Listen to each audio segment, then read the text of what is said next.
Hello there, citizens of the Federation, and welcome back to another episode of State of the Federation. I'm your host, Tucker, and with me today are my co-hosts, Robert and Joseph. How you guys doing?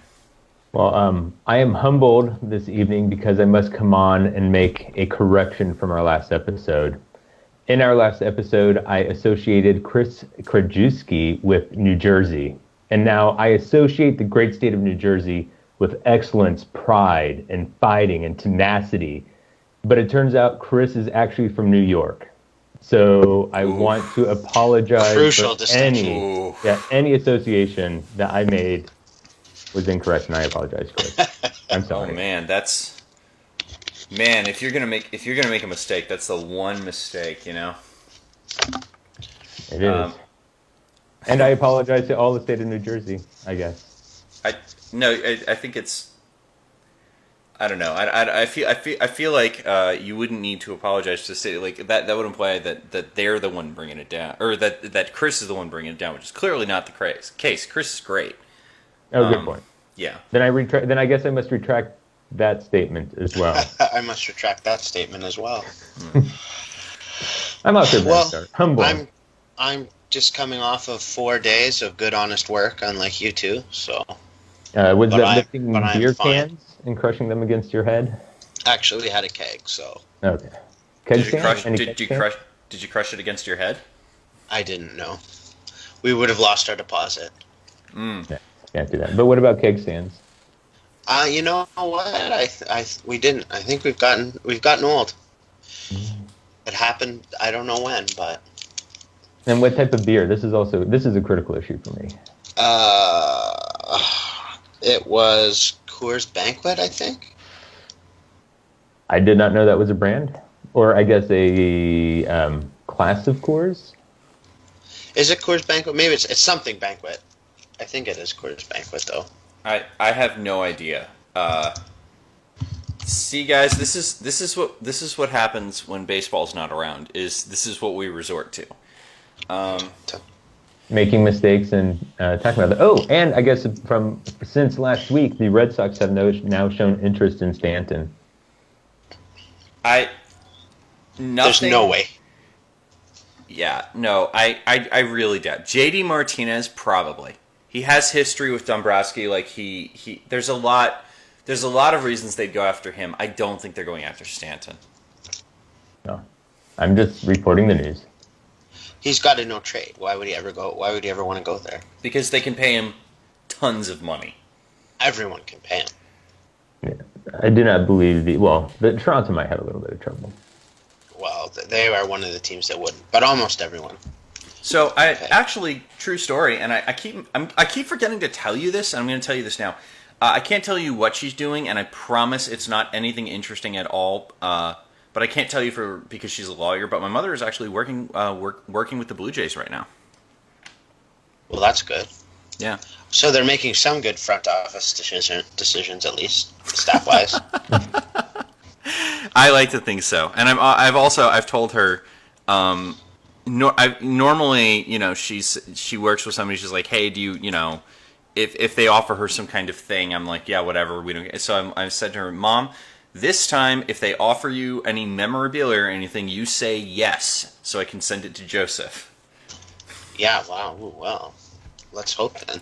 Yeah, I mean, we haven't heard anything like that, but if the Toronto Blue Jays, for some goddamn reason, are listening to this, offer all of your contracting attorneys wonderful things so we can send them to Joseph.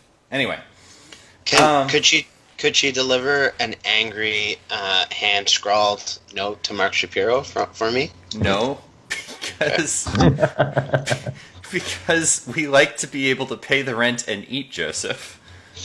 Yeah, that's fair. Well, I mean, she does. I do other things. Anyway, the point is...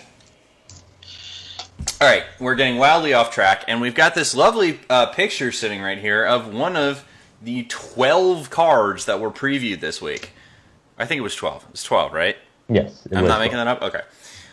Which is funny because I had images of all of them here. I just suddenly blanked on the number. But anyway, so we're just going to dive right in because these are going to take some time. because there's so many of them. So first of all, let's kick it off with probably the spiciest meatball, the USS Sutherland. It is a Nebula class, 4144, tech weapon crew, Federation action bar, evade, target lock, scan battle stations, 23 points, unique fed ship. When defending, cancel one hit. Yeah, fighters are dead. Okay. This brings in the era of no longer having to worry about fighters. Okay, I think that is a big exaggeration. Well, explain your reasoning.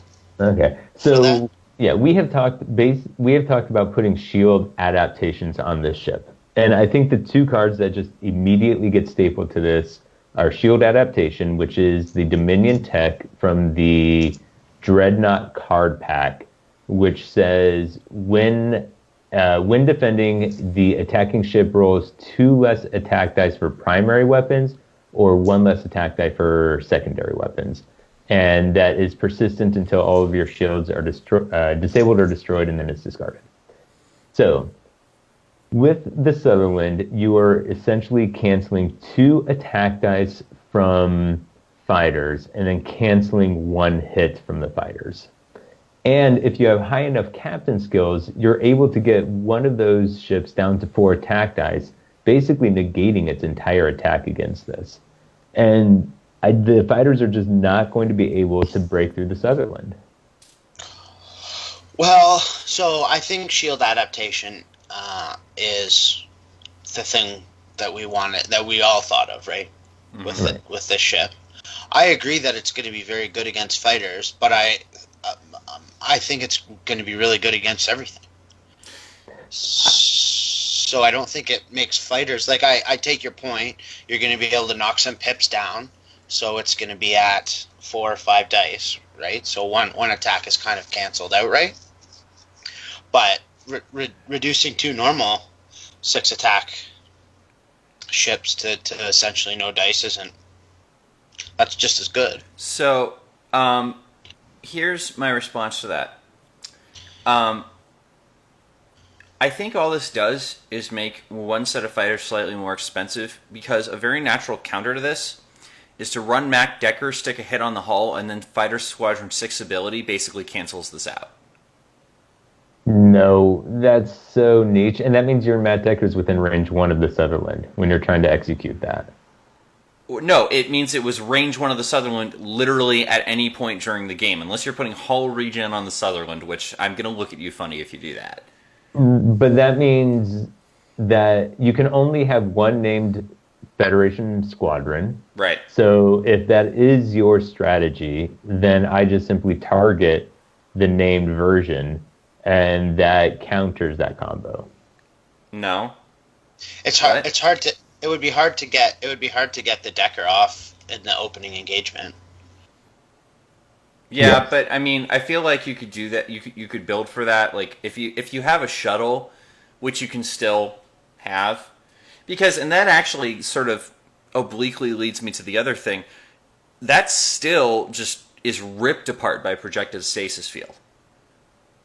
Like right. Go ahead. If you're banking on, I mean, even versus the Enterprise D, which is the ship this draws a natural comparison to in some ways. For shield adaptation, the difference between 5 and 4 durability is really big. And if you PSF, this ship has 4 durability. I guess 5 technically because of the cancel 1 hit. Okay. But still. Yeah. Which is unfortunate, because I think that projected stasis field is now a must. Like, you have to run that card in every... Yeah, but that's because of shield adaptation, not because of the Sutherland. That's right. That's exactly right. And projected stasis field is now harder to run because it was best suited on shuttles due to its range 1 to 2 limitations. That's right. So I think that so the build that we were kind of kicking around, and where to go down this specific path a little more before we talk about the ship generally, is you put shield adaptation on, you put Riker and Sulu on, you put Kolo on, and you put Lead Atlas on to protect against Gulman Dread, and dorsal phaser arrays. And you can put a dorsal phaser array on there It's- as well if you so choose. Well, And it's not a can. Like, if you're doing that, you pretty much have to put dorsal phase array on there simply because the Sutherland doesn't actually have a rear arc and it only has a 90 forward. If all the ship is doing is taking 3 attacks around, or taking all your opponent's attacks around and not taking any damage, then it doesn't necessarily have to fire back. Right, but the flip side of that is it may not be able to get anything in arc, and if everything's not attacking it, then it's not really doing anything except being 50 points. Plus, if I am running a Decker shuttle and I'm maneuvering it well enough, I may be able to just keep out of arc of you and just Decker you to death. Well, you're running Colo on it, so you're gonna shunt all your attacks to it. Okay, that's true. Yeah. But you're right, and you can in 50 points you can fit all that on and dorsal phaser array easily. So why wouldn't you? Right, because it's also 23 points. Yeah, it's very cheap. Yeah. So because shield adaptation takes away 2, this takes away 1. With Riker and Sulu, you're rolling 4 evade dice and converting 2 battle stations to evades. So. Yeah. And it's not even taking one-way die, it's taking a one-way hit, which is statistically better than taking away 1 die. Better, yeah, because I actually have to roll the hits. Correct. And then you take them away. Though on the flip side, it doesn't work against them if they roll straight crits. Yes, we know. Yeah. Yeah. So it's certainly got potential to be a very defensive minded ship. And then other than the 4 attack dice, it's got everything you'd ever want, right?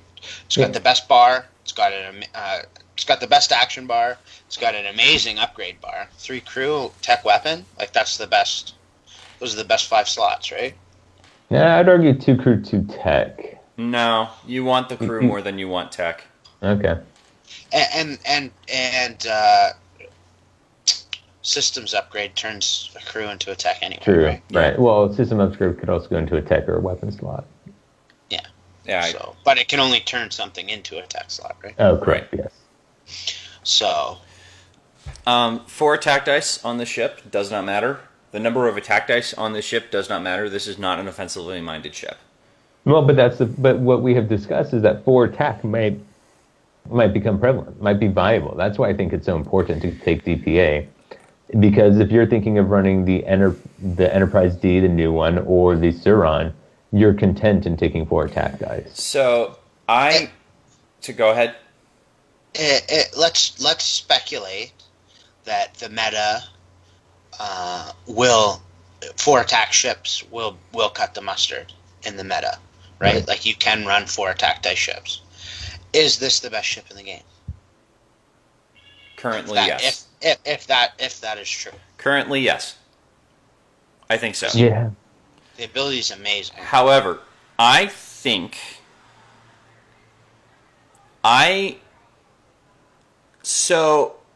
if shield adaptation becomes really, really prevalent, and this is not something you'd want to do unless shield adaptation, the Enterprise D, or both become really, really prevalent,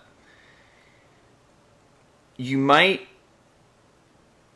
see, and this is something I've been thinking about anyway, there's a Star Trek Online term called overcapping. Star Trek Online weapons power is capped at 100, but for various reasons, it can be useful to raise it above that because penalties will apply to the actual number before the cap is applied. And if that sounds like... Similar to the rule of 3. Exactly like the rule of 3. And the reason I bring up overcapping is I'm actually starting to think that it might be good to run something like all power to weapons on a 6-die ship with Tactical Station and Picard 8. With Picard 8, don't we have 2 now? Which we'll get to. Oh, Spoilers! God. Ahab Picard. Ahab Picard. I certainly do not mean the next one. So that what you can do is you can roll just a very large number of dice, even in the face of something like shield adaptation. Yes. Yeah, potentially. That is a good idea. Now, Yeah. the flip side of it is, of course, it is completely wasted if you're not playing against something like shield adaptation. Well, okay, so I think I can make two bold statements. One, we will see the Sutherland in Worlds, and two, we will see shield adaptations in Worlds. I don't think those are particularly bold. Oh, they're bold. Here, the bold one would be: is there a fleet in Worlds that does not run shield adaptation? Yes. Yes. I think you'll see. I think I you'll see think that's fighters. You'll see because I think you'll see like fighters and two-fed, two-fighter kind of combinations. Yeah. So run shield adaptation on one of the Fed ships. I think there's a better way to spend those 5 points. I don't know that I agree with that, but I think that with things like the Saran coming around, I could imagine a Saran fleet that doesn't run shield adaptation. Just If I'm as an running example. if I'm running two-fed, two-fighters, I want PSF to deal with. Like I'm switching out my shield adaptations for PSF essentially. That's true. Yeah. So it'll be affinity and anti-affinity decks. Correct. And the affinity decks are, and the anti-affinity decks are not as good as the affinity decks. Okay, Because- can we all agree that no fleet in Worlds will exempt either shield adaptation or PSF? Yeah, I think so. I mean, whatever. Easier to say. Will the top 10 fleets? Okay, I guess that's fair. Yeah. It's hard to say no to that. Look, let me put it this way: I cannot imagine anybody doing anybody who's not doing one of those two things will be looking to do overcapping. Like I can't. Well, hang on. I guess ganking and warp jump are still an issue, but Yeah, okay. Yes. until That's those right. are resolved. Until those are. Although I mean, So- Well, Go ahead. What's better actually, PSF or second to 5?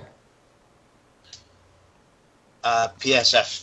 The only way they can stop PSF is if they discard it, which admittedly they almost certainly will do if they have a fleet built around shield adaptation. but Yeah. But Joseph, here's the flip side of it.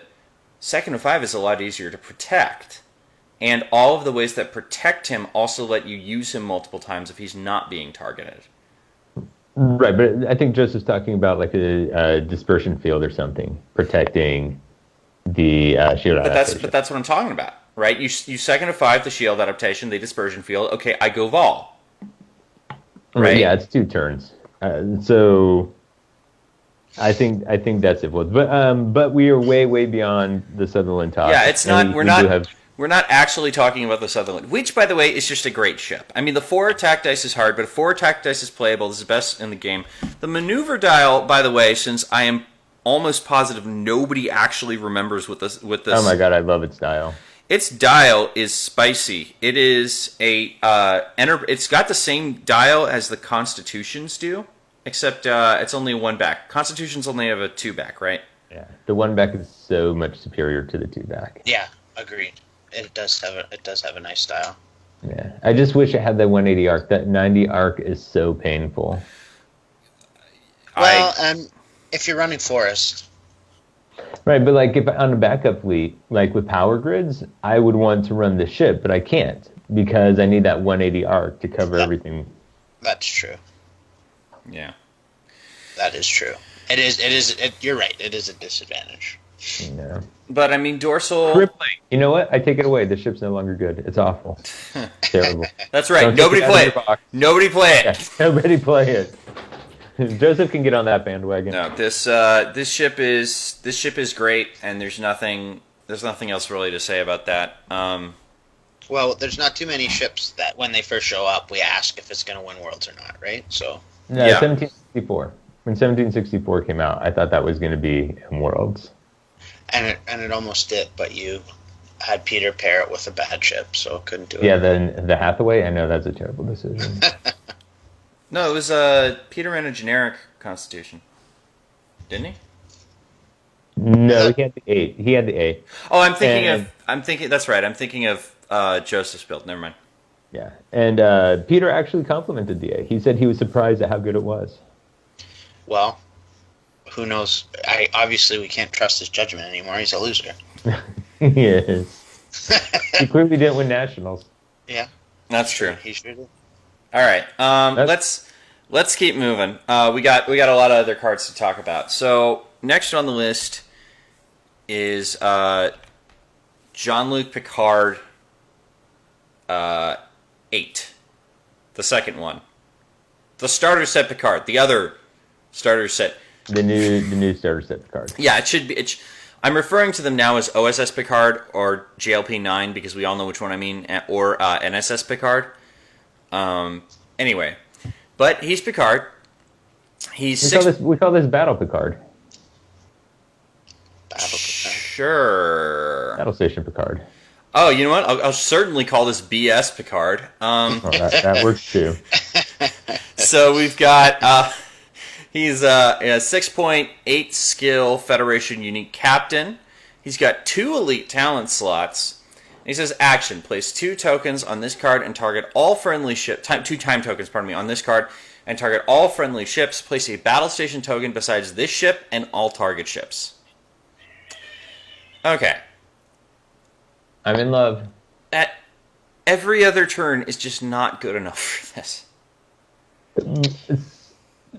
So how I see this working is you pair this with something that does the same thing. So you get 2 consecutive rounds of it. Like there's the Dominion crew that does it as a discard, and now you have Picard that does it. So you can get 2 rounds of doing it. You do Picard, you do him, you do Picard. So now you get 3 rounds of doing it. Yeah, but why wouldn't you just take Duran Nadar and Goval? Well, because this is 3 rounds instead of 2, right? Picard, him, Picard, which is kind of nice. Why wouldn't you just take him and a bunch of Shrouds? That's possible. So can I? But the other point though is, and I think Joseph mentioned this in one of our conversations, is that you can target that one ship and take it out to prevent the ability from triggering. But now I have 2 ships that I can use the ability on. So, but that actually leads to one of my objections to this. When you get down to it, the vast majority of fleets these days that are not 2 Feds, 2 fighters are only running 2 capital ships. So ultimately, this is not a whole lot better than Copilot. I think that's going to change because of the pricing of ships. So I think we're going to see 3 combat-oriented vessels more frequently. I don't think that's the case. I think it just gives us more room to load up to 50 on the ones we already have, or even the new cheap ones.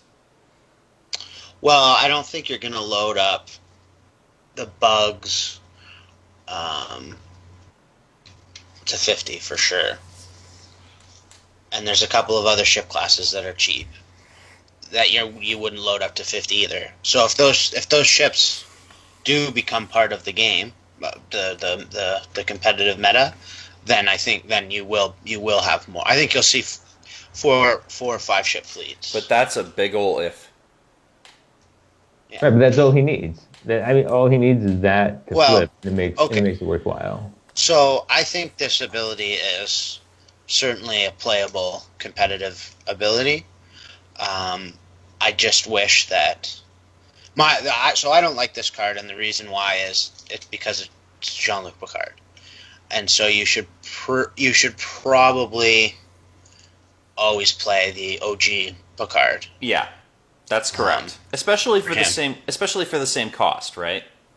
Yeah, right, and he's 1 captain skill less, which is crucial, right? Yeah.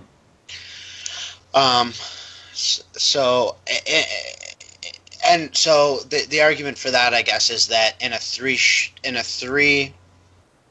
ship fleet over 2 rounds, Picard is giving you 2 free actions, essentially, right? Mm-hmm. And Picard 9 is giving you 2 free actions. 2 free action bar actions, where this one's giving you 2 free actions. Well, this is giving you. Oh, I guess that's an interesting way to look at it. But it's giving you 2 battle station tokens, which a battle station is an action. That's how I'm I'm looking at it, but you're right. He does free up. You mentioned this before to me. He does free up cards that say action on it, right? Because now ships can get their quality and their battle stations. But no, I mean, I'd actually say that JLP9 is better at that because they can take a target lock and then they can get battle stations from Copilot. Yeah, exactly. Picard 9 is better. If this had, even if this said Worf or Riker, right? It would be a lot better. Oh man, Riker would be difficult because you have evade dice Riker and +3 captain skill Riker. Yeah, but I don't think you. Maybe. I'll accept that, but I'm saying this is the worst name that could be on this. We have 4 very, very good, very powerful Picard, Jean-Luc Picard captains, and only one of them really ever gets played, with very rare exceptions. You know something? I was just thinking about this. If you made a list of like the top 5 best Federation captains, it might actually just be different versions of Picard.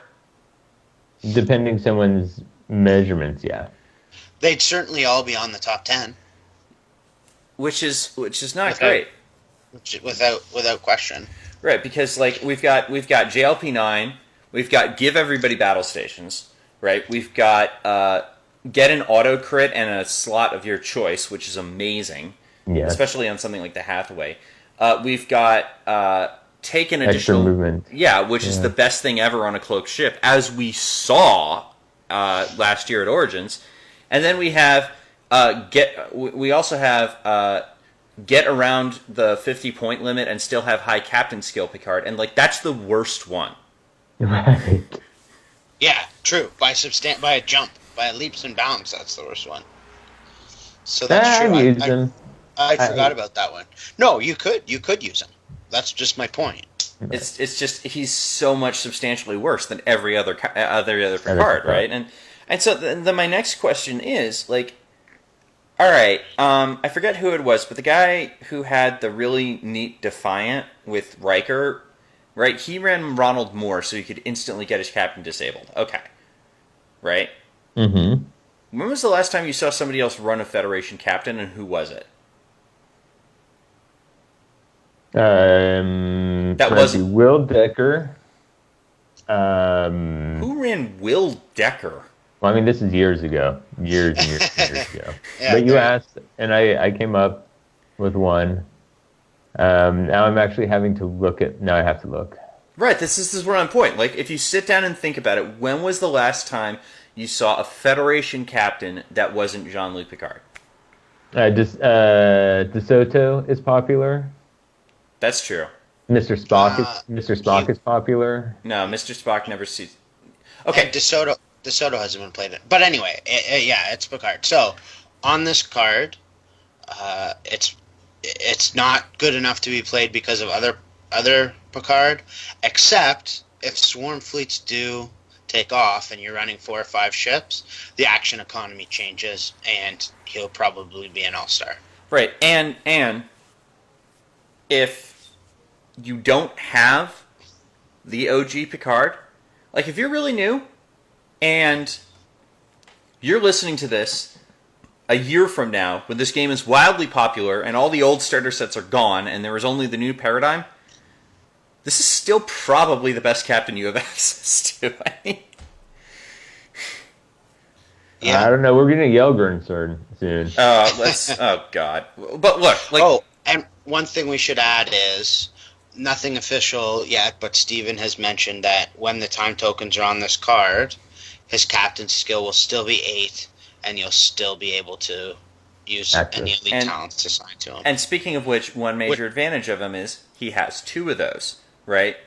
This is a guy that can naturally take lure and fake messages on the same ship without having to do Admiral Q or something. I do actually like that. And he works very well he can actually take lure and the benefactor.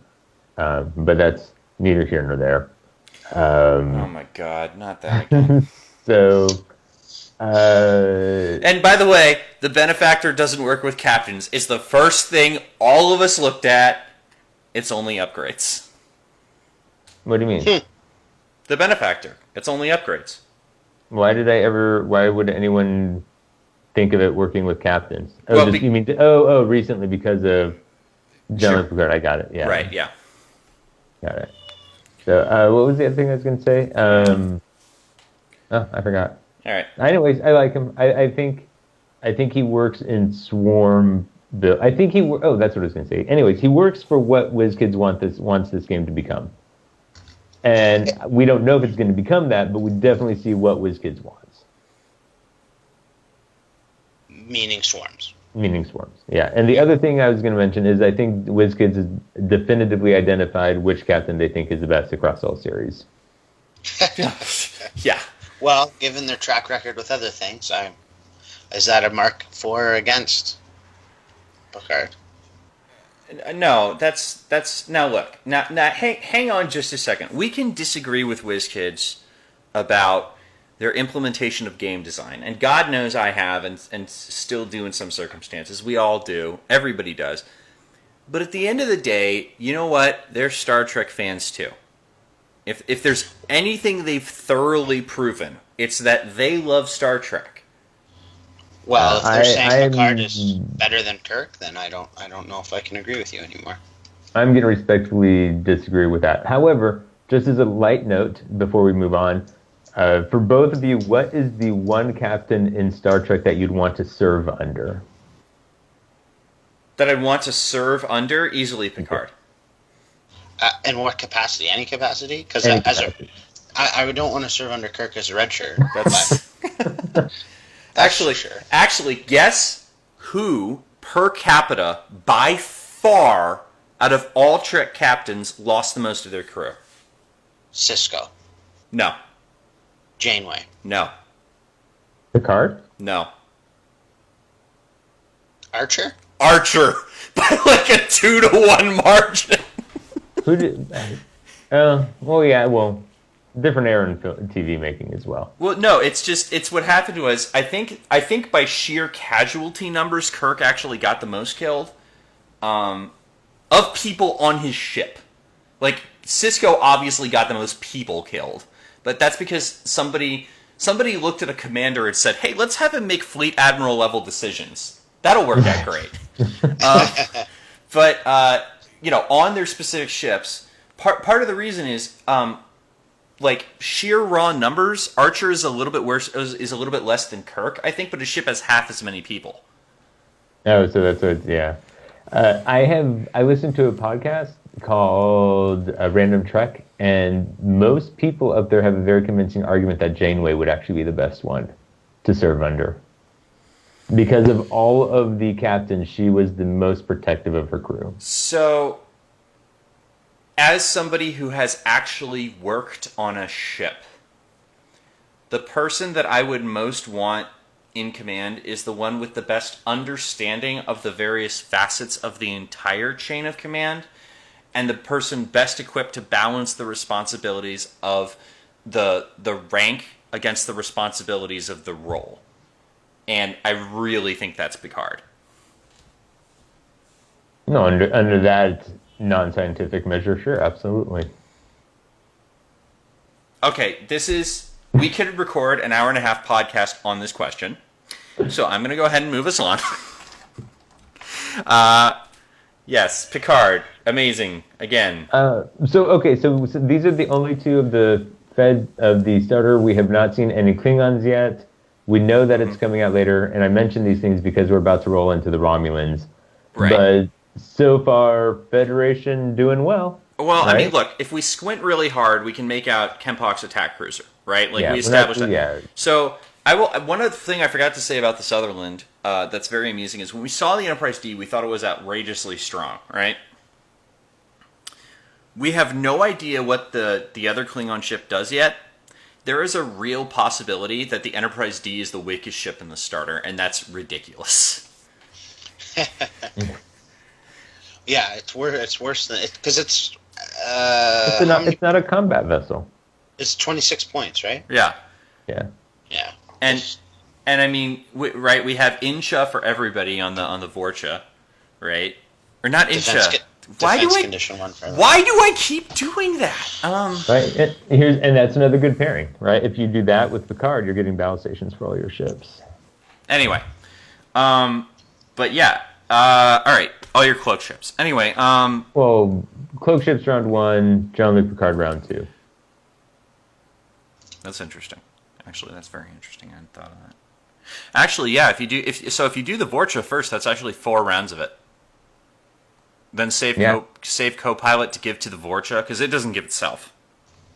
It also depends on one thing to consider is how many battle stations do you want beside your ship? Like how many is it useful to pay for? In X-Wing, it's everyone. You want as many battle stations as attacks you're going to face. He means right? focus, but that's okay. So he's translating for our listeners. I know. If you're cloaked, I think having 3 battle stations beside your ship is not bad. That's true. Right? Like who wants to attack into that? Yeah. All right. Well, let's move on. Jean-Luc Picard from the starter set is amazing. Is not news to anybody. That has not changed in the new starter. So I'm looking forward to more starter set previews. But for now, let's go ahead and look at the Romulan and Dominion faction packs, which first off includes the generic Valdor class. It is now 24 points. Otherwise, it is exactly the same as it used to be. And how much was the original generic Valdor? I want to say 28. How 28. How about 20? So 4 points cheaper. That's a pretty big jump. That's a pretty big decrease. Yeah, but it's not. So first of all, it's got the same weapon crew as the original generic Valdor. Mm-hmm. And that matches our expectations that whenever they do generics, it is the same. What are those called? Cost.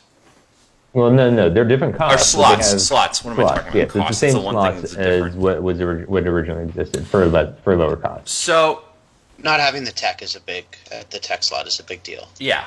But my theory on this is, I think at some point they're just going to change. They're going to issue a errata that all the old generic cards have the new costs. Yeah. Well, at my store, I'm just going to make that change. Because it's so easy to do. I did that for the Borg already as well, for the Cube, I believe. And it makes it easier for the players, and there's no reason not to do it. Yeah, agreed. I think that would be likely. It's a really easy thing for them to do. Yeah. And it gives a lot of, because I think it's a very nice compromise between the new recosting and between having to recost and rebalance everything and keeping old product worthwhile, and that, okay, all of your unique ships might be a little bit too expensive, aka everything not the Hathaway, but your generics are still going to be very competitive. Right, but I never heard somebody say, "Man, I'd play Valdors if they're 4 points cheaper." That's correct, and that's because I don't think this one's going to get played. I don't think it is either. The 90, if nothing else, the 90-degree arc on it is a death sentence. There will be 4 attack ships that are competitive. This will not be one of them. Moving along, we have Mirok's Science Vessel. It is a 1-2-2-2 unique Romulan science vessel. Tech crew is the bar.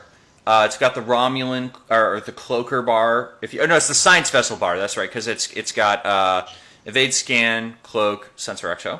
Yeah, it gives up target lock for scan. It gives up target lock for scan. That's correct. And it says action: target a friendly ship within range 1 to 2. Repair one shield or hull on the target ship, cause it's Mirok's science vessel. Get it? Clever. Anyway, the major news item here is it is 10 points. Well, I think this ability is newsworthy. So first of all, I told all of you so. Okay, yes, we know. I had to get it out there. But in all seriousness, let's talk about the ship itself, and then let's talk about what it means that it's 10 points. Because this ability is actually, I think this is a really interesting support ship chassis. It's awesome because I have seen several games where people have a science vessel that does one thing, right? Carries a cloaked mine, carries projected stasis field, does a single ability, and then is worthless for the rest of the game. And it now has potential. I also like it paired with the Sutherland because now you can kind of repair its shields to keep shield adaptation around. It does fit nicely there if you're running Colo because you don't have to worry about this being killed, which is the great weakness of support ships, right? You know what I just realized? If you have Colo on the Equinox, and this has a lower captain skill than the Equinox's shields will literally never die. They will not die until the ship dies. Which it won't, because you have Colo on the Equinox. Well, that would have worked with Mirok. Why did we never do that before? Because Mirok is a repair thing on your own vessel, not a friendly vessel. No, I thought Mirok was... No, if Mirok is... You're right. Yeah, Mirok is if you have a friendly ship near you, you get to repair. This is repair a friendly ship near you. So this is actually... This is very good. It's not a bad insurance policy. And you know what else you could do with it is you could use this to load up the Kraxen. Oh, that'd be fun too. Yeah, the only problem I have with all of these plans is that the ships we're pairing it with are not large attack ships. So that means we're banking our entire victory on whatever that third ship is. Our damage capacity is certainly going to be heavily reliant on that third ship, I agree. Right, but like we can make that third ship an absolute glass cannon. Yeah, and that is true. Yeah. All right. So good ship. Tucker, what do you think of the 10 points? Okay. This is exactly so. Okay, so the generic cannot be the same price. Like it just can't. The Daenerys is the same price for the generic and the light ship. Both light ships are the same price. And so does the NX, and so does the Praetus. And right. What do all of those ships have in common, Robert? The stat bars stay the same. The Denarios doesn't have shields? Does it not have shields? No. It does not have shields. None of them have shields. And I don't think there's the only... No, I don't think there's ever been a case besides that where the generic was the same price as the named. Yeah.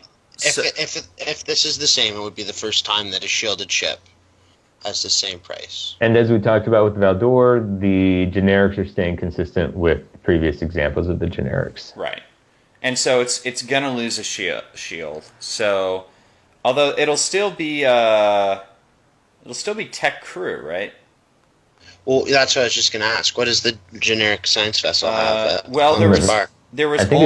There was only ever one generic science vessel because the Talvath came out after they started just making the same generic, and yes, it is tech crew. That's not bad. So we could conceivably have a tech crew ship for no more than 9 points. Might even be as low as 8.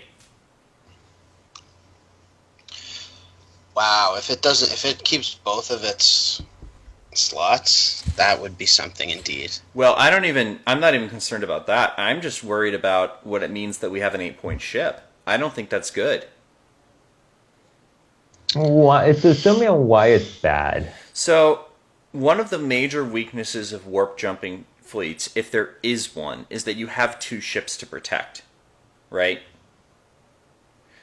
This is your theory that I can lose one ship. Yes. But in what situation am I having, like, let's just say it's 8 points, for example. Mm-hmm.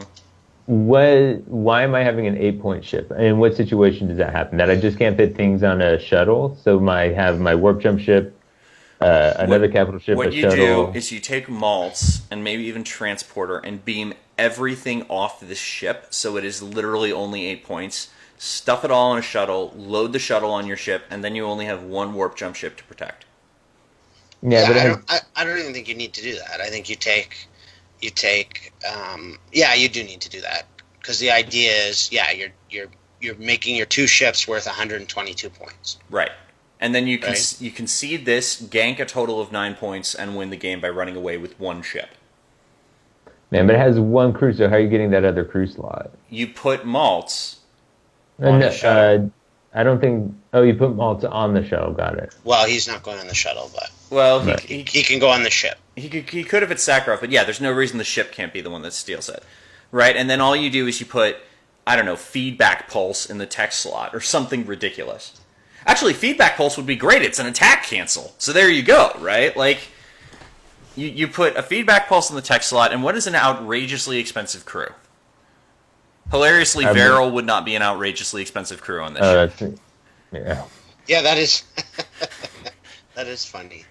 And you only actually need to get to 20 points. No, 25 points, because Right. if you take co-pilot for 5. Well, I mean, there you go then, right? Because you've got feedback pulse it actually can't be because Maltz can't Okay, steal so a let's but- back this up because we're a little bit in the weeds here. Yeah, that's true.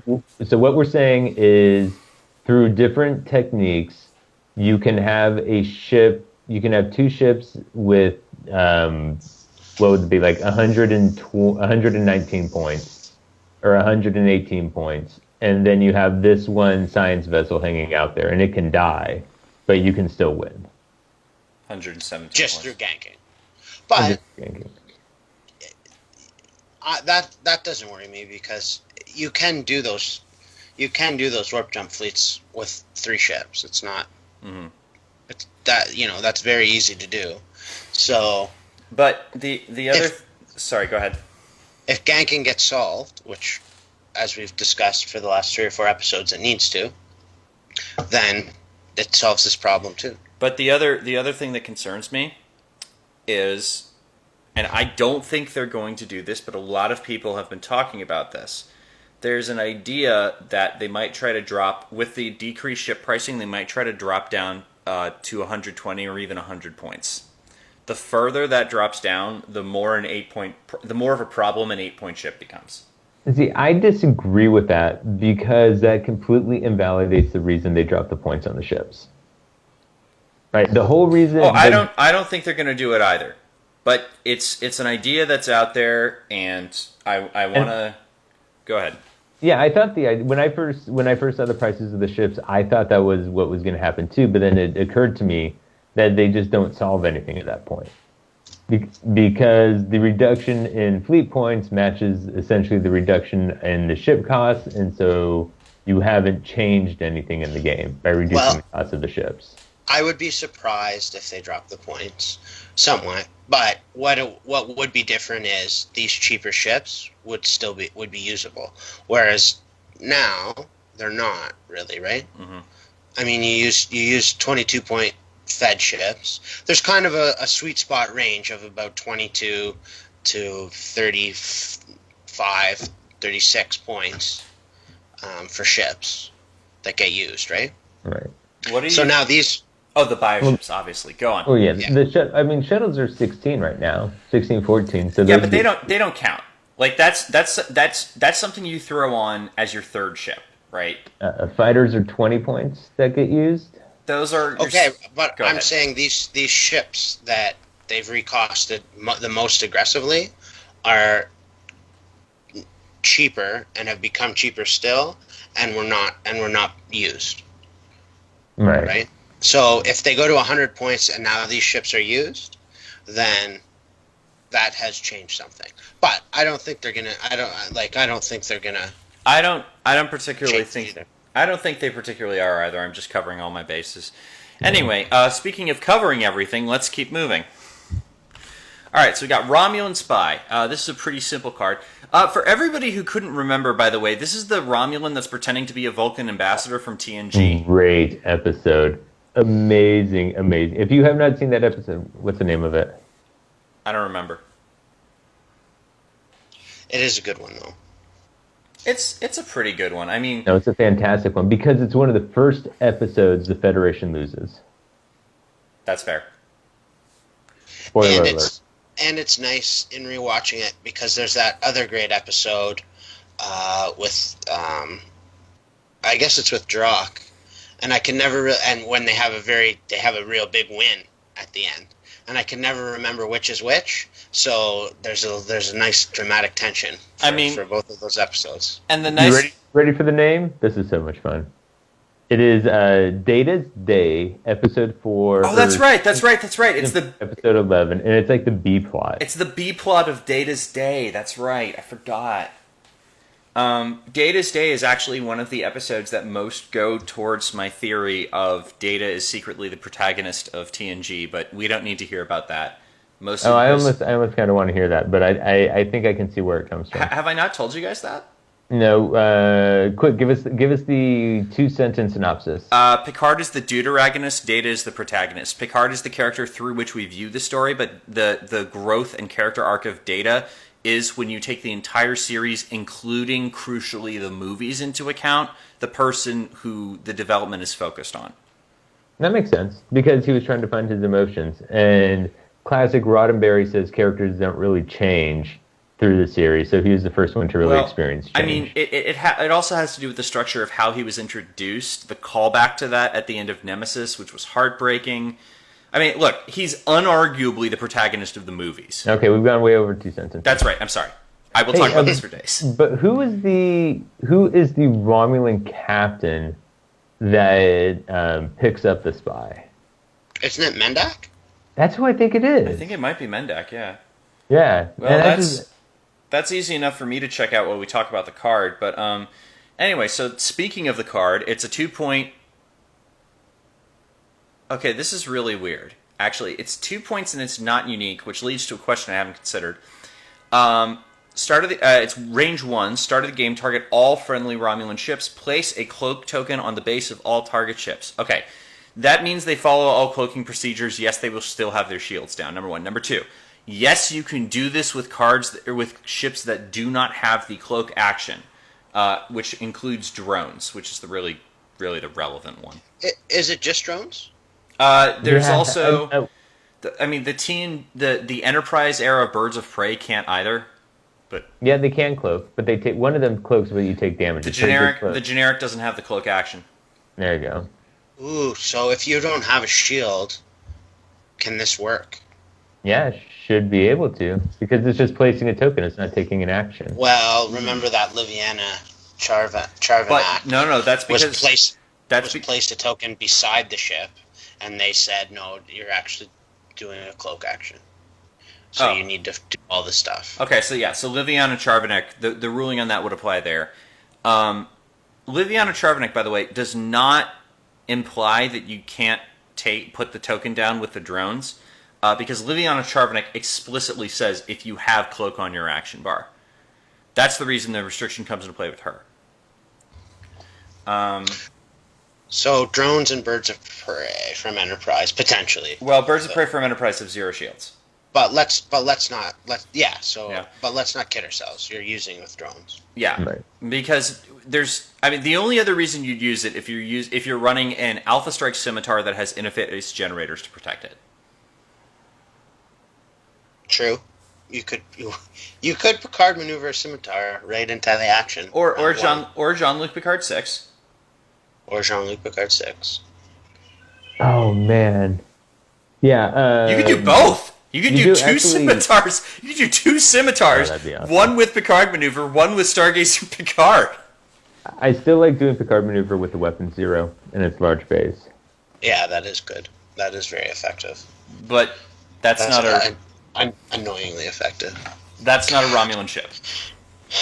So this is a... Can you stop this? Can Jennifer Sisko stop this? It would depend on who has initiative. Yeah. So I think we've had this conversation. When does a game begin? So Jennifer Sisko... It doesn't matter, because Jennifer Sisko and this have the exact same timing, which is at the start of the game. So it would be who has initiative. Though, obviously, this implies that the start of the game is after the ships are placed, which is odd. Correct. That clears up some other things, but it's just an odd ruling. Yeah. Yes, it's nice to know that Jennifer Sisko doesn't stop captured from working and making your build illegal. But, It does make sense though, in that how can Jennifer Sisko not be targeting something that's in the area of play, right? Right. So, and it goes with like you couldn't fly a shuttle off to trigger escape transporter because once something's not on the board, the cards don't work, right? Except like Tasha Yar and some of the destruct cards, right? well, that doesn't they wouldn't work if you flew off the board. No, but when the ship's destroyed, because when the ship's destroyed, you remove it from the board. No, but I mean there was a rule. There's an escape transporter card with shuttles, and if you fly off the board, it doesn't work. And your ship is destroyed. Actually, you resolve all effects before you technically remove it from the board. Okay. So, anyway. So Romulan Spy, a card you can use in creative building, but I don't think any of us think it's changing the game necessarily. I disagree, actually. I think that, especially when realizing that you could do 2 scimitars, one of which has the Picard maneuver buff on it, right? Like, this might enable an Alpha Strike fleet like that. Oh. Okay, I could see that. So you get but it's place the token, so those 2 ships can still be target locked when they get over there. Yeah, but their interfaces will work. I think you're both right. I don't think its general power level is very high, so it's certainly not going to see widespread use. There might be a niche build that takes advantage of it that is competitively minded though. I do think the big takeaway from all this is go watch Data's Day, season 4, episode 11. It's a pretty good episode. Yeah, it's pretty and great. It is Mendak. I checked. It is Mendak. Yeah, I did just see that as well. So watch the episode, learn more about Data, see Gates McFadden show off her dancing skill, and get a battle stations because it's Mendak. Anyway, moving rapidly. Episodic pure. No. Moving rapidly along, Strike from the Shadows. I will say, by the way, before I get into the description, I am sold on this card, you guys. But let's move on to it. Which one? Strike from the Shadows. It is a 3-point Romulan elite talent. It is not unique, which is a pretty big deal. When attacking, if the ship is cloaked, discard this card. Flip the ship's cloak token to its green side. So, first of all, how great is it for an elite talent to not be 5 points? How great is it for an elite talent to not be unique? That's true. Well, this isn't even one per ship. This is just non-unique. I don't think there'd be a situation I'd run more than one of these on a ship. I disagree strenuously because one of the things seriously holding back Romulan ships that do not have tech slots is the fact that, well, they don't have tech slots, so they can't take advanced cloaking. Number one. Number two, one of the things seriously holding back the only Romulan in the game that has 2 tech slots, which is Romulan Commander, is the fact that he gives you an auxiliary power token. Which he has 2 elite talent slots. Yes, 2 elite talent slots, thank you. He gives you an auxiliary power token, which means you can't use him with advanced cloaking. So now, I don't think that's not why people were not running Romulan Commander. That was part of it. I mean, because as well in the new world, right? In the new world of your captain's skill is capped at 13 LOLOL, Romulan Commander can take this action and still shoot before a boosted FemQ or Khan. Yeah, Khan has always been Khan almost predates. I guess he doesn't quite predate Romulan Commander. Romulan Commander has never been the answer to Khan. Well, he's not, because the most important part of high captain skill is not necessarily shooting first, it's moving last. Yeah. And good quality, by the way. And then Romulan Commander's in action.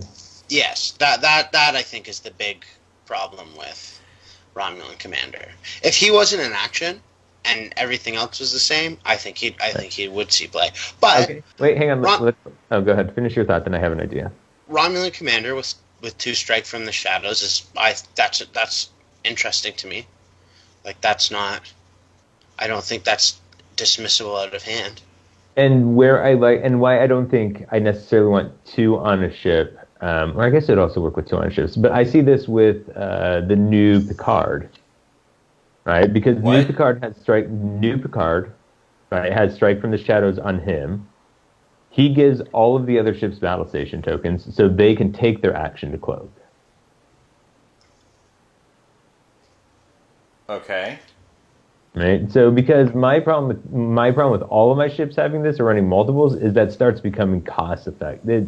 It starts becoming a pretty burdensome cost. Well, I mean, for the majority of ships, right? Like you can run the named Scimitar, or you can run Advanced Cloaking if you care about this effect. You don't want this on multiple ships. You want this in multiples on one ship. I don't know about that. I think you want it on multiple ships. I think you want it on both, potentially, but I think you do also want it on multiple ships. And I think you want it in fleets where you're running the Scimitar, or you're running one ship that has Advanced Cloak, because you're incentivized when you're running one cloak ship to run all cloak ships, because then you take away the target lock action, right, from from your opponent. So... Now, if you have the Scimitar and two other cloakers, and they each have this, you're denying them target locks for 2 rounds. Right, and to a certain extent, you can also use it as a backup if for some reason you can't afford to take an auxiliary power token to remain cloaked. Correct, or if you bump. Right. That's also true. Yeah, so it does offer versatility. God, I guess, run 2 in a fleet. I'm mixed. I would have to see how people price it out. It's also cheaper than Advanced Cloaking, and it doesn't take up your tech slot, which is good. So even just having one on your ship could be sufficient. Yeah, I think the sky's the limit on how this is played. I'm not saying it's a tier 1A card, but I think we'll see it played in a lot of different ways. Yeah. And it reaffirms cloaking, which I like. All right. Next up, we have the Quantum Stasis module. So, Robert, tell us your main objection to this. Oh my god. So I looked at this card, and I thought to myself, wow, here we see a Dominion character, a Cardassian character, interrogating a Federation crew member using a Cardassian technology. This must clearly be the Dominion tech that comes in the pack. But no. And I know. For 2 days, I thought this was a Dominion tech until I looked closely at the card. So, with that said, it may well fit into the Dominion pack because it is a unique 3-point Romulan tech upgrade. Works at range 1 to 2, and it says Activation Phase. Discard this card and target a captain or crew upgrade equipped to an opposing ship. The target captain or crew upgrade cannot perform actions this game round. So to its defense, it was actually used on a Diedrichs. So I guess that's why it's Romulan. The other thing that bothers me is this is a picture of Garrick. Like the quantum.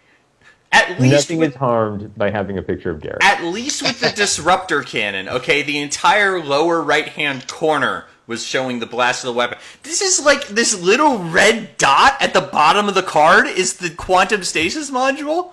Because look how intimidating he is. You are afraid of this individual. Garrick is not a quantum stasis module. But it doesn't work by itself. All right, so I don't... Torture utensils do not torture the individual. It is the wielder of those devices that make full application possible. Well, while the Gol Madred fanboy over there is talking about Cardassian torture devices, let's get on with actually talking about this card. Now, here's the major question is this. Does this work against free action captains? I think it is so unplayable that it doesn't matter. It needed to say, in my most humble of opinions, that it needed to stop captains or crew from using their abilities, actions or abilities this game round. Then it's a playable card. If it can shut down OG Picard at range 1 to 2 for no action, and 3 points, then it's good. But I don't think that's how it works. So I do think it matters. There is an argument to be made based on the rulings on the USS Enterprise, the original Tiny Prize. Because it was my question that got answered for some reason, asked them which of the following cards worked, and I named a bunch of cards, including Captain Picard, JLP-9, and Captain Spock. And they said neither of those actions works on the ship because the text is the USS Enterprise may perform an action from its action bar while it has an auxiliary power token. So the question is, if it can't do Picard, if it can't do Spock is actually a better example because both of those actions are on its action bar, right? So why can't it do it? Well, it must not be the Tiny Prize performing that action. Well, then who or what the heck is? Arguably the captain. Yeah, that's convincing. It also explains why you can take a battle station on a ship that doesn't have a battle station with somebody like Ducat. Because it's not the ship performing it, but it's the captain performing it. I think that it's a very reasonable argument, but I don't it's not going. we're not going to solve it, No. right? Like, No, I don't think it's not conclusive. Yeah, and even if you stop Picard 9, you're still going to get a battle station on the ship. Yeah, this isn't great. Right, so you're stopping the battleship target lock, so you're losing one round of effectiveness. And by the way, discard. So because of the new rulings, this happens before ships activate. Mm-hmm. So that makes the range even harder to apply. Right. Well, we don't know yet, right? Steven informed us of that. Well, this is like activation phase is I think pretty clear. Like that's during the activation. Well, whatever. But the point is, if that is the case, that it happens before movement. Not only does this not work in the first round of combat, which is generally going to be at range 3, it's not going to work in the second round of combat. I think it'll work. I think it'll work in this. No, it won't because you will not have moved from to range gain 3. 1 to 2. Yeah. Yeah, but okay. There's a chance that you're right. It's very possible that it won't work in the second round of combat. You can build for it to work, but this is not a card you build around. And it's a discard, right? Yeah. Okay, never mind. I somehow I forgot about that. You're right, Robert. This is not a playable card. Yeah. It's just not as a discard, as unique. It's just not good enough.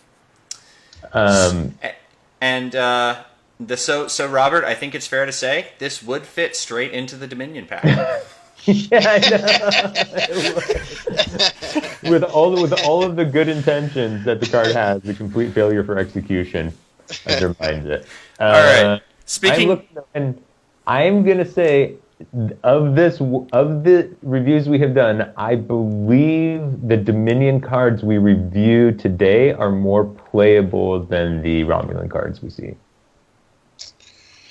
No, I disagree. I think Romulan's... first of all, Strike from the Shadows is great. Romulan Spy is going to be very interesting. Mirok's Science Vessel is going to be intensely good. Well, the best card we're looking at today is Dominion, I think, which is the crew. Yeah, I'd agree. I tend to. I mean, I don't think my black heart lies with the Romulans, as you both know. I don't feel that we didn't get anything in these previews, but I think that this might just be the Dominion stay. Hey, give me this day, Tucker. Give me this day. Look, so what we're saying is bad out of the 5 Romulan cards we've looked at is a generic ship and a card that probably should have been Dominion in the first place. And speaking of generic ships that are Dominion, we have the Jem'Hadar Battlecruiser generic. Oh, this ship makes me so happy. So we've got... it is a generic Jem'Hadar Battlecruiser, non-unique. It is 5164. It is the Federation Dominion bar. Here it comes. The bad news... Oh, wait. What's the bad news? Is that it's tech weapon crew, which is the worst possible. But I got a drum roll for the best news. The good news is... I don't know if that's coming through. It is, but man, that's a really disappointing drum roll based on what you promised. It's 29 points. Robert, Robert, it's still not. It's Jem'Hadar. Robert. He needs this, Tucker. Robert. He needs this. It's still not good enough. Okay, let me tell you. No, let me tell you what 50 points are on this ship. Okay. That's Ducat, all power, all weapon, all power to main weapons. Bohica, aft weapons array, and was that it? Is that the 50 points? Am I missing So one? you're going to run a 7 skill captain on a ship that has effectively 6 durability. Yes, because you're also running with Gullo. But it's a ship that can fire 7 attack dice at range 270 and 8 attack dice at 90 degrees. The other 90 degrees. Yeah, the other 90 degrees. And it's a range 3 attack. Every other turn. No. Why every other turn? Because it's a disable? Yeah, then you're re-enabling it and then taking the free action with Ducat to get the battle station. So you're only getting 50% quality. And you have Bohica. Which isn't good enough at 7 dice, as we discussed last time.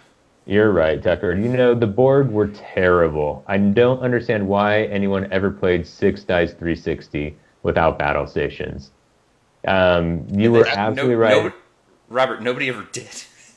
Yes, they did. They put Jean-Luc Picard and Gul Dukat on there just for battle stations. Anyway. They did run it without. I think that's fine. I think that's an effective build, but at least half of its effectiveness comes from Colo is my thing, right? Keeping it alive is yeah. Well, there's a lot. Colo can make a lot of things good, right? Right. But let's think. Like I think that's a good specific build. Generally, how does this ship stack up at 29 points? So I think the thing you mentioned why I like the ship is taking this with a bioship, right? Because the only difference between this and a bioship is losing 1 off the attack, 1 off of the evade, off of the agility, but you're gaining 1, right? It's 10 versus 9, is that right? No. Off of the generic? No. Generic bioships are 5 and 5. Yeah. Mm-hmm. Okay. But you're it's 10 points. Yeah. Or sorry, it's 7 points. That's a lot of points. Right. You're losing an attack dice and an evade dice for 7 points. That's not insignificant. And gaining battle stations. I still think that the generic Prometheus is just better, and we still don't see that. No, I don't think so. No. This has 2 turns. Yeah. The Prometheus battles is hard to execute, and it has come-abouts. Oh, it does have 2 turns. I didn't notice that. Yeah. Doesn't have 3 turns though. Yeah, it read 3 turns. A two is always almost always can fill in for a 3, while the reverse is not usually true. Okay, that's fair. And there's a significant difference between 8 combined health and 10 combined health. Well, I don't know. The other ship I like is if we're talking about 7 points being a big difference. I mean, this is at max or at minimum, I should say, 4 points more expensive than a generic Vorcha will be because we know that Kempok's battlecruiser is 25. Yeah, if this came into the game before the card packs, it would be one of the best ships in the game, right? We just don't. The only question is how much is it going to stack up with all the other new stuff, right? Right. But from what we've seen heretofore, not counting the new stuff, this is here to play. I mean, I guess, but I don't necessarily. Well, there is new stuff. Is the point? So we'll have to wait and see. Because Vorch's at 25 points that's pretty good. Right. Yeah, that's pretty good. So let's see. Well, so as Tucker likes to point out, that there is a non-zero chance that a battle cruiser can one-shot a Vorcha ship, and there's a 0 chance that a Vorcha can one-shot a Dominion cruiser. If it's running all power to weapons, there is an absolute chance they can one-shot it. Yeah, well, even without. 5 dice, 5 hull on a Vortra. That's okay. Well, yeah, you're assuming they're cloaked, and then you're assuming they roll literally. That doesn't. Hey, non-zero, Tucker. That is your phrase. Non-zero. If they're cloaked, they have an interface generator, Robert. That is not always the case. And maybe you discarded it. All right, whatever. I don't think it's good enough, but we'll see. I think you guys are right. We'll see. I think 29 points gives it the flexibility to at least be viable. Well, we'll see. It's right on the edge for me. I'm not sure which way it's gonna go. All right, so let's keep moving along. Yalgren, aka Iggy Pop. Yeah. I'm ignoring that one. Got it, but ignoring it. What do you mean? Go ahead. No, what do you mean? Got it, but this is literally Iggy Pop. He played this character. Oh, is that who it is? Yeah. I guess I didn't get it. Anyway, go ahead. What? I want to know what continue. you thought I was referencing, but okay. Anyway, so Iggy Pop is a 4.6 skill unique Dominion captain. He does have an elite talent, and he says, ranged 1 to 2, action, target an opposing ship whose captain has a higher captain skill than the captain of this ship. This game round, the captain skill of the captain on the target ship is decreased by 1, and that captain cannot use its ability. Okay, the word captain has lost all meaning to me now. Seriously, it's mentioned 6 times. They use the word captain 6 times. All right, that out of my system. Huge. I love him. Of course I would. He stops Gen Con. He's auto-stopped Gen Con, except for the range issue, which is annoying. He takes Gen Con out of the game. He can take your female Q down 1. So if you're running female Q as well, you can make sure that you have the 13 instead of them. If you're running 12s and have initiative, you can take out their female Q. There is such significance behind removing a captain's ability and reducing their ability by 1. The only downside is you actually can't deal with Colo, which he really needed to address because he's a higher captain. So, okay. What's Colo for? 5. So what you can do is you can Make this happen, Tucker. You can stalking mode your own ship. I mean, not literally your own ship. You have to do it from another ship, but you can target one of your own ships with Yelgren on it. With stalking mode, he'll go to skill 4. He can hit Colo. And you have to run like Admiral Q on him. No. What? How else do you get -1? He's 6. Stalking mode is -2, isn't it? Yes. Oh, okay. Well, that's not too bad then. Yeah, because I looked at doing that stalking mode to get my shuttle to 0 for some builds, and man, you can you don't have those 5 points. Yeah, you really don't. But on the other hand, right? It's not like stalking mode is bad. It's +1 attack die, and you know something. I actually haven't talked with you guys about this. I think stalking mode stock goes up in the new format because turning a 13 to an 11 is really powerful. So we will hold that thought. We'll talk about it with spread, despair, and demoralization because I think a lot of the reason. Trust me, there's a point behind it. I have purpose behind it because I think spread and despair has very good value in this game. But I'll discuss why when we get there. I am intensely curious as to how you could possibly think that, but okay. This guy's strong. If anything makes him not work, it'll be the range limit. Right. He's range 1 to 2. Yeah. Range 1 to 2. You have to use cope. You have to use ROM pilot or anything. You have to engage in getting there as fast as possible. Oh, you know what? Hang on. Oh. Hang on. I just had an idea. You wanna have a spicy meatball? Oh yeah. Hollow communicator. Oh. Nice. You can use a shuttle. You can use an undocking shuttle as the relay. So explain this. So what you do is you take a Sakharov, right? You place Yeah. it. You place it during the planning phase. You eat the ox with power grid. You eat the ox with power grid. And then, as soon as the activation phase hits, you holo communicator from the ship you holo communicator Yelgern from the ship it launched from, and suddenly it's like if it's within range 2 of the launching ship and the other ship, right? That's so much more distance. Oh, I see. To get the distance. Yeah, but I think Romulan pilot is enough to do it. I mean, probably. But I think holo communicator is also. I want to make it good, okay? Well, it's good. It's good. I don't think you have to try hard to make it good. That's Yeah. true. All right, fair enough. But This is the kind of control piece I like. It's good, but it doesn't stop me. So I don't mind him. If it was range 1 to 3, I'd be a lot more scared of him. Yeah.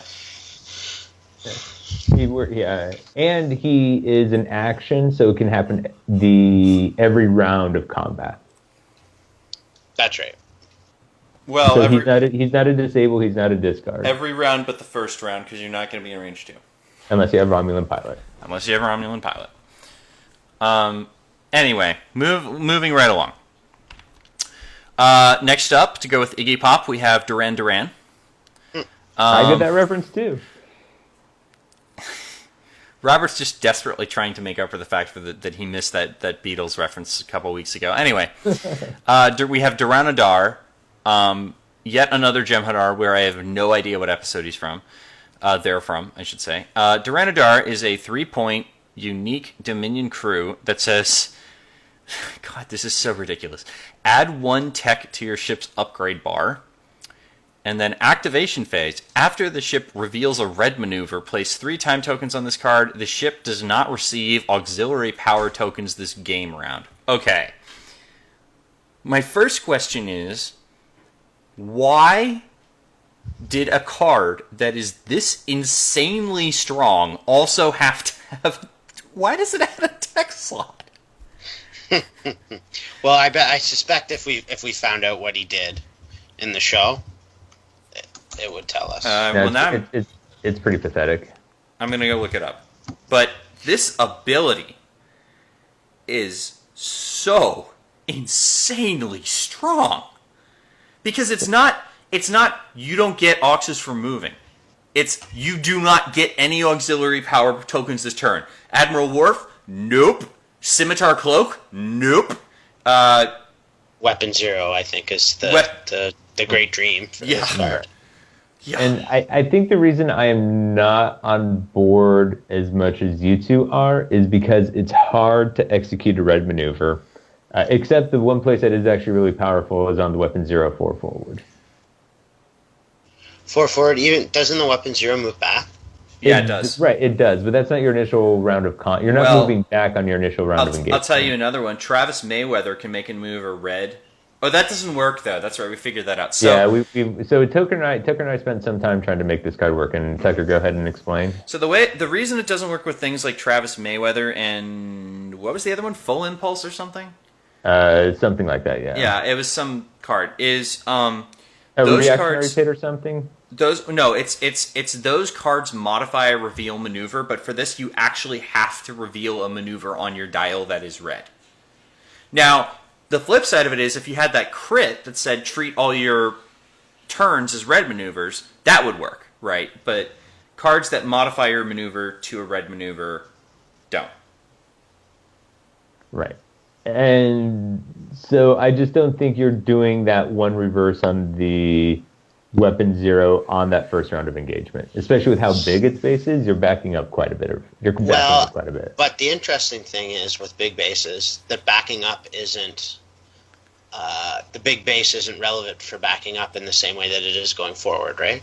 Because it's to the front edge, so you really are just backing up that one reverse. No, true. So I think you'd have to play with doing that in mind. And then the other thing is,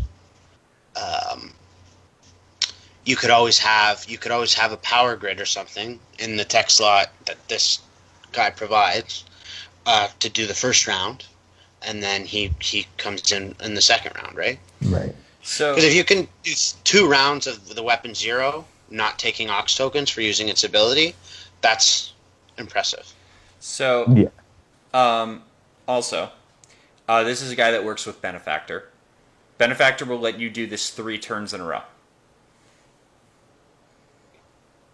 3 turns in a row. Benefactor eats up 3 time tokens. I thought it ate up 4. No, 3. Oh, Yeah, okay. 2. Well, never mind. It'll let you do it 2 turns in a row, and then skip a turn, and you can do it again. Which is not bad. Which is not bad. Also, I would like to read you the entire Memory Alpha article on Duranidar. Yeah. I don't know if I have the 3 hours with all the sublinks it has. Duran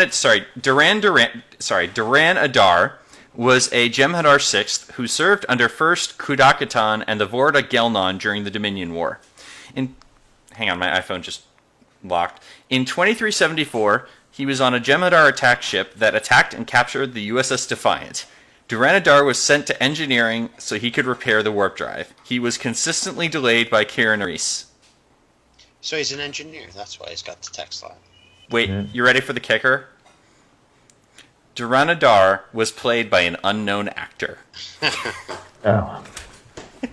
He's literally so meaningless, they don't even know who played him. But yes, he's an engineer. That's why he has the tech slot. Which, okay, I guess makes sense. And it explains why he works with auxiliary power tokens. But, like, he didn't need a tech slot. This card's already insanely good. Yeah. And what's great is you can put him on the generic Valdor, and you get the tech slot that you need. Why would... Eric I'm wants his help. just Eric wants his trying to help elsewhere. out. Those Romulans, they're getting shafted, right? They had nothing. They're getting nothing good. I'm just trying to get them all the help they need. Actually, truth be told, one red maneuver that does get used fairly often is that come about. So he's not bad. He's not bad on there. That's true. You know where else he's kind of interesting? Where? Dustborg. Yeah, for the spins or the any of the forward movements. Yeah. But Yes. I think where we say he's more interesting is not eating the ox because there's ways to do it. It's preventing additional oxes that makes him so powerful. Yes. Yeah, you want to do something that's going to give you a ton of oxes in a round. Right. Like enhanced hull plating. Right? Is that the one that gives oxes? Yeah, Or that's the Mere Defiant? a good. Guys, that's a give good me one. 1 second. I'm going to step away. I will be right back. So this is to me, the Dominion have gotten 2 excellent crew. That much you have to admit, Robert. Oh no, I do. I do think, unfortunately, that it is an inferior pack to the Romulan pack, and from what we've seen from the starter, it doesn't look like. It looks like they want some kind of synergy to happen from them, but we're not getting it. Well, yeah, with the swarms, you mean What Right, synergy? What synergy are we not getting? that bugs with themselves and other Dominion ships. right. They're getting synergy. I mean, it's just not great synergy. That's right. Not playable synergy. Yeah, it certainly looks that way. Yeah. So, but hey, we play the cards. I was on the fence about saying buy the Dominion faction pack or saying you could skip it. I don't think you can. No, are you kidding me? For that one crew alone. Yeah, $29 for one card. We've Yeah. all been there. We've all pulled that trigger. Yeah, we all have Gen Con. Thank you, Rubber Chest, and thank you for crushing me last night in Tabletop Simulator. Hashtag plugs of TTS. Yeah, I didn't know he was on there. Yeah. Yeah, that's fun. He and Robert and Chris Peters played last night. I dropped in to watch for a little bit. And I flew a ship off the board. You did. Doing Why? a one reverse Why did you do that? because I did a one reverse.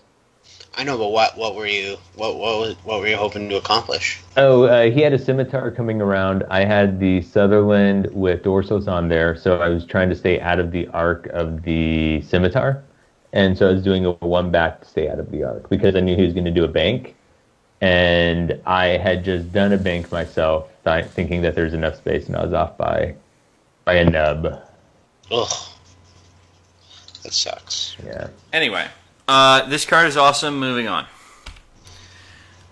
Spread, despair, and demoralization. Now, let me tell you something. Here's probably my favorite thing. This is a card. This is a card called Spread, Despair, and Demoralization.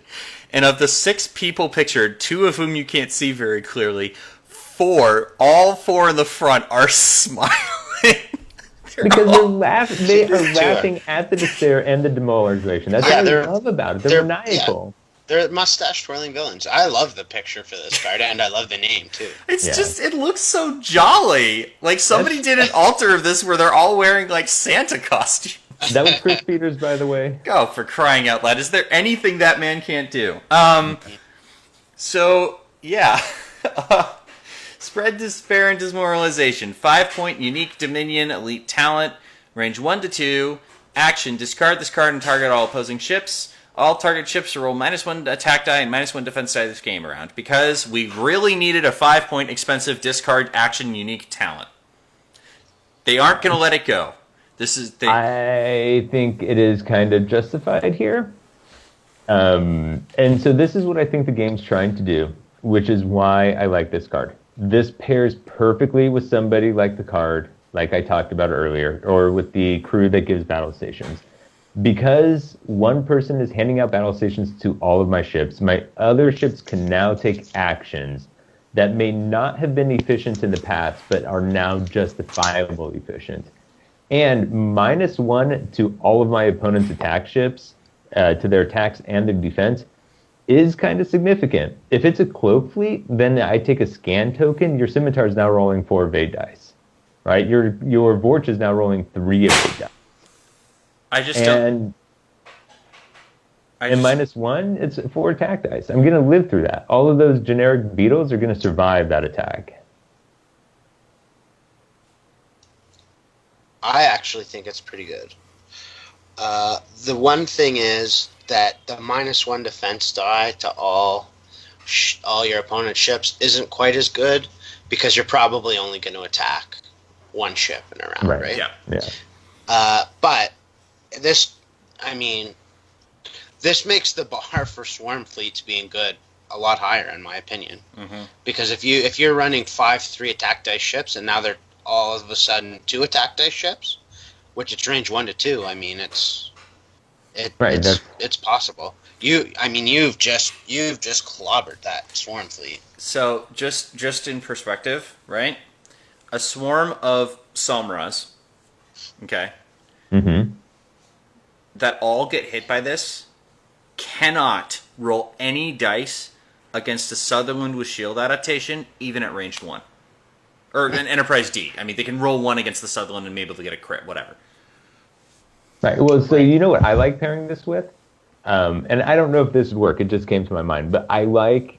what I would see is 3 ships. 1 does Picard, 1 does Spread, Despair, and Demoralization, and the other card does Blockade. What does Blockade do again?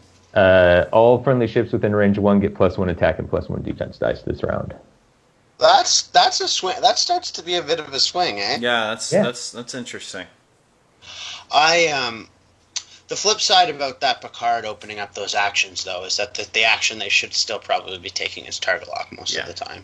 I think you can start getting in. It was a clear-cut case to say you had to take battle station over a action off your ship. I think you can make a little bit of an argument that it should not be target lock. And if they're cloaked, right, which a lot of these fleets are going to be doing, then you're almost wasting it on a scan or an evade. Yeah, you're right. It's an arguable. Both sides have a point. Well, whereas, go ahead, Tucker. With Blockade, it's a more interesting argument because The argument of action plus one attack die versus target lock is that target lock is equivalent to plus one attack die on anything with 4 attack or more. But if the question is plus one attack die to all your ships, that gets more interesting because then you start to add force multipliers. It's still only for one turn. I'm leery of stuff like that, especially in a world of attack cancellation, but I don't know. We're getting off topic though because this is not about blockade. This is about spread cheer and goodwill. It even has Christmassy colors in the background. There's a little green and red. It's a little red and green thing. Oh my god! But I think the point of this card, and I think what they're pushing in this game, is something Joseph disliked about the game previously, where if he saw a card that said action, it was a non-starter for a card. And now we can look at cards that say action and actually start to consider them on their merits alone. I agree. I certainly agree. Yeah. I'm not convinced it's good enough, but if you two are, I'm willing to give it a pass. Anyway, I don't think it's great. And you know what though? It's the downside is the 5 points. Right. That's a lot of points. And really it's 6 because as we all know, we're not running Dominion ships Right. But it stops it really stops your 2 bio ships from essentially single shotting a 10-hold ship. Well, it makes it a lot. It makes it harder, right? But what used to be a guarantee becomes much harder. I think -1 attack die. The -1 to defense, I'm not that thrilled about, but I think that -1 to attack die is something to really consider. Agreed. Actually, you know what I just realized? Because it says -1 defense die this game around, right? Mm-hmm. That's actually only going to apply against the first attack made against each ship. Right.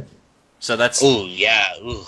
That's actually really terrible.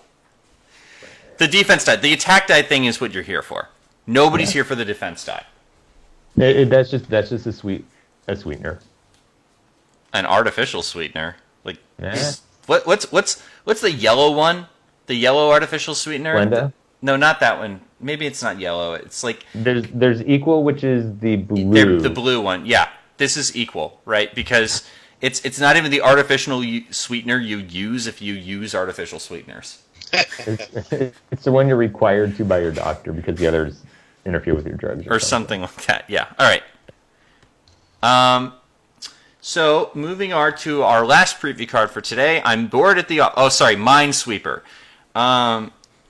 Read it, Tucker, and then Joseph and I had a bet about this card. But go ahead and read it first. Oh, that's interesting. Okay, well, it's a 2-point Dominion weapon. It is 1 per ship, range 1, activation phase. When this ship would trigger a minefield token by moving, discard this card and target that minefield token. Roll 1 attack die and consult the chart below. Hit or crit, remove the minefield token. Its effect does not trigger. Battle stations are blank. The effect of the minefield token triggers normally. What's your bet? Okay. In 3 words, what do you think about this card, Tucker? Too high variance. I win!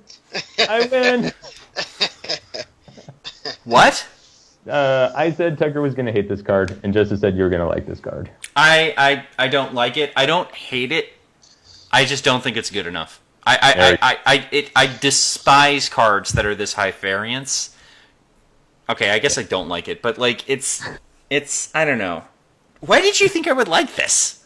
It's a great card. It's good. I think that its value lies in whether or not swarms become a thing.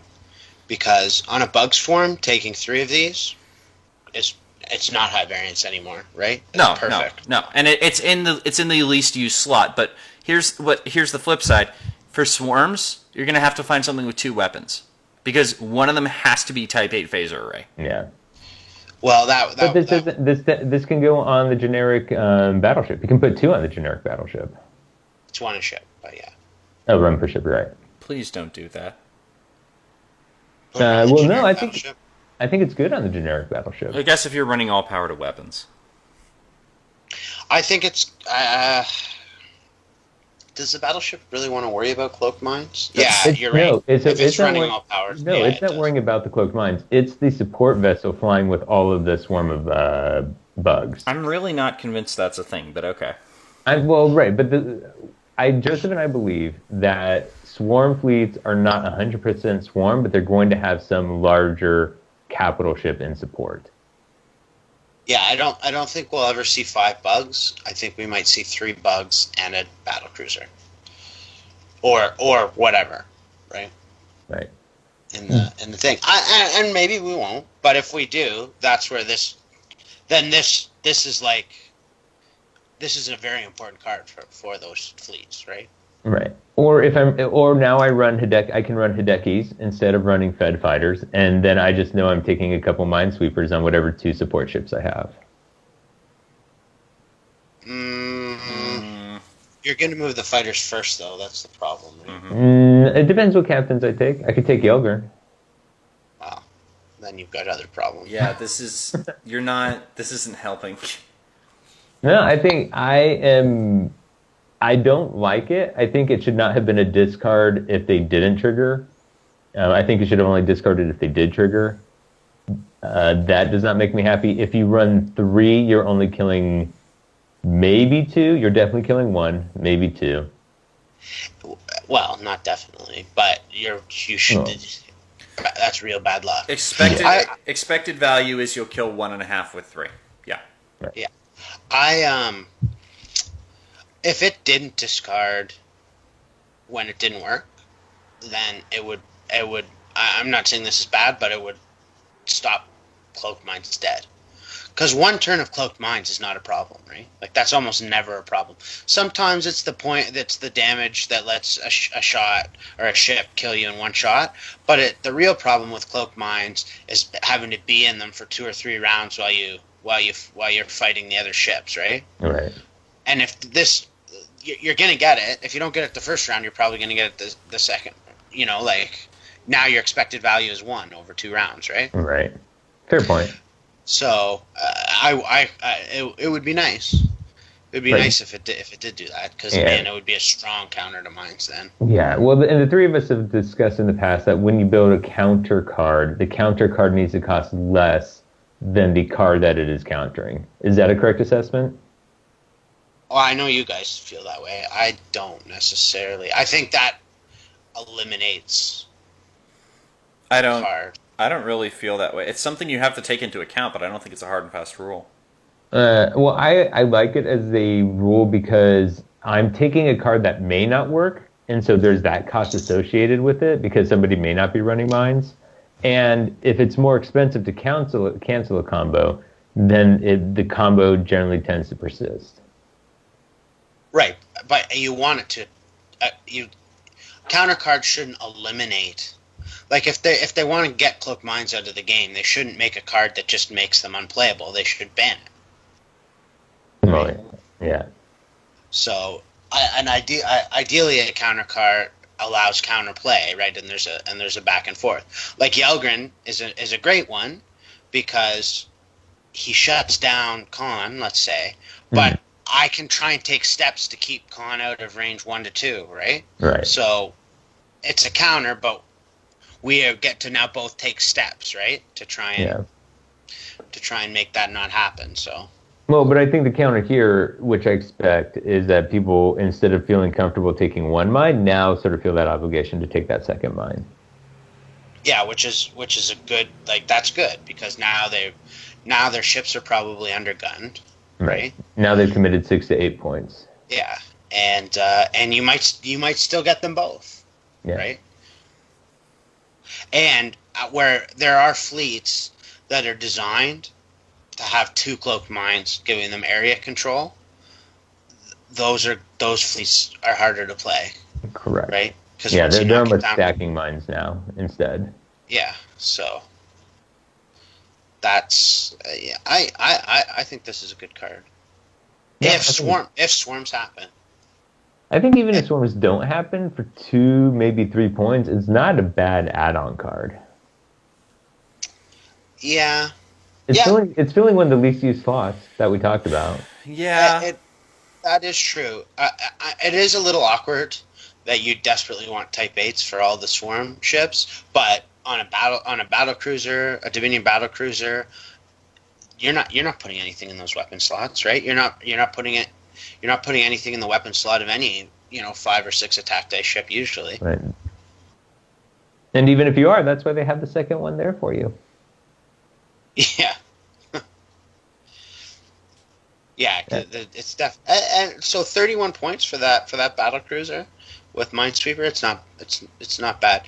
Though the other awkward thing about it is you really have to figure out your captain skill.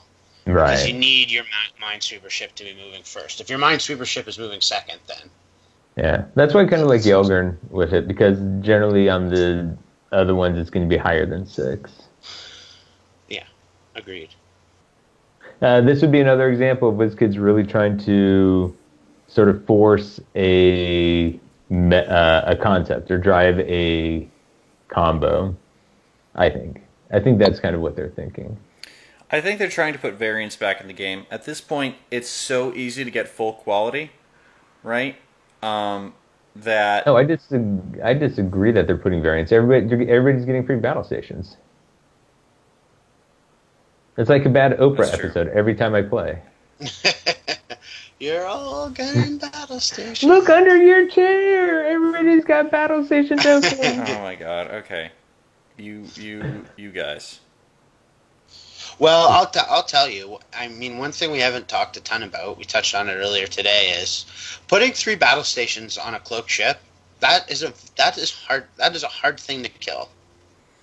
I never even thought about that. I've always, when one gets 2, that's kind of when I throw my hands up in the air. And that third one, oh man. So, it seems like you could have 3 cloaked ships that have 3 battle stations each on the opening round, and then what do you do? Yeah. You wait till next round. Roll magnetometric guided charges? That's right, yeah. And that's right. So you really have to take that into consideration, right? And mag charges are actually, as we have discussed before, in a very difficult spot with Copilot existing. Yeah. I think Nancliffe is definitely increased in value. That's true. Yeah, I agree. And it's good that they put him in one of the did it already happen, or is it the next one? Yeah, it did. That's Chronological Chaos. Yeah. So oh no, wait, was Shelby in Chronological Chaos, and then maybe they switched it because they previewed Data and Shelby together, and then they put Data in Chron Chaos and Shelby in Resource Rumble. Got it. There you go. So yeah, so everybody has new Nancliffe. Yeah. So I think for me, there's more playable cards in the Dominion pack. In the cards that we saw today, I think there's more playable cards that I would use on the Dominion side. What are you seeing? You've got Yelgren. You're saying Yelgren, Spread Devastation, and the Duran Duran? And generic.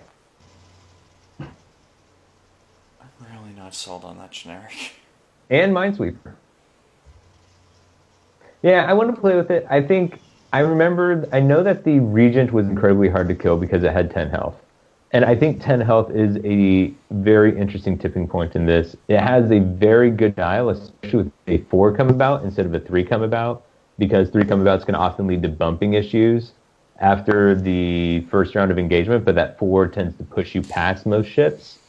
I do agree. True. I do agree that a 4 come about is probably better than a 3 and is in some ways highly underrated. Yeah, and it comes with a battle station on its action bar. And 10 total durability is one of those. Yeah, it's one of those markers, right? Like it's important.